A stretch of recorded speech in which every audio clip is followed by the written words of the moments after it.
అది ఎందుకైనా కానీ వైట్ ఫ్రేమ్ బాగుంది.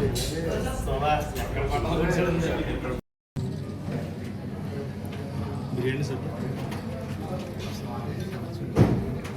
మరి ఏమైంది? అమ్మ పేరు ఒక 4 రకాల బిర్యానీలు తెప్పించరా?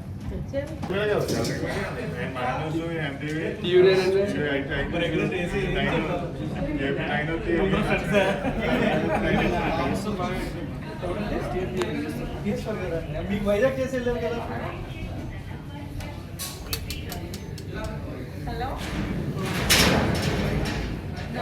మాకు దగ్గరుండి ఐటమ్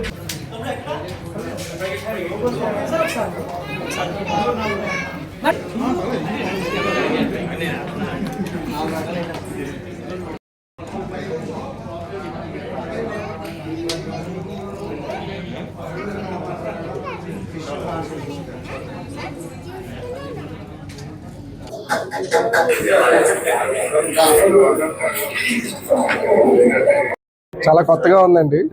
మా మావయ్య గారికి థ్యాంక్ యూ చెప్పాలి. చాలా వింత రకం వంటలు 150 ఐటమ్స్ ఆల్మోస్ట్ పెట్టారు. It's very very shocking and surprising also.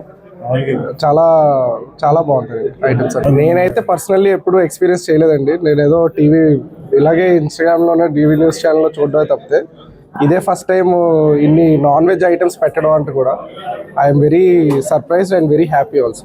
దీపావళికి ఫస్ట్ టైం అల్లుడు వచ్చినందుకు మా డాడీ ఇలా 250+ ఐటమ్స్తో ఇలా పెట్టడం చాలా సర్ప్రైజింగ్గా ఉంది. ఆయనకే కాదు నాకు కూడా చాలా సర్ప్రైజింగ్ ఉంది. నాకు కూడా ఇవన్నీ అరేంజ్మెంట్స్ ఉన్నాయని తెలియదు. సో చాలా డిషెస్ ఉన్నాయి ఇక్కడ అండ్ అన్నీ చాలా బాగున్నాయి అండ్ చాలా happy for all the arrangements and all. అందరికీ హ్యాపీ దీపావళి. మాకు ఈరోజు దీపావళి పండగకి అల్లుడు కూతుర్ని ఇంటికి తీసుకొచ్చాం.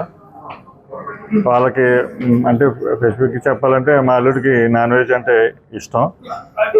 ఈరోజు సండే మీద నాన్ వెజ్ కూడా పెట్టాలనే ఆలోచన మీద కొద్ది ఐటమ్స్ ఎక్కువగా పెడితే ఫస్ట్గా వస్తాం కదా. మొదటగా అల్లుడు వచ్చాడు కాబట్టి మనం సర్ప్రైజ్ చేయాలనే ఉద్దేశంలో మా అమ్మాయికి కూడా తెలియదు. 200 అబవ్ ఐటమ్స్ తోటి ఓన్లీ నాన్ వెజ్ తక్కువగా పెట్టి నాన్ వెజ్ ఎక్కువ ఐటమ్స్ పెట్టి అరేంజ్ చేసాం. వాళ్ళకి ఏమైనా సర్ప్రైజ్గా ఈ మెమరీగా గుర్తుండిపోయేలా పెట్టాలనే ఉద్దేశం మీద ఇవాళ ఈ భోజనాన్ని ఏర్పాట్లు చేయడం జరిగింది.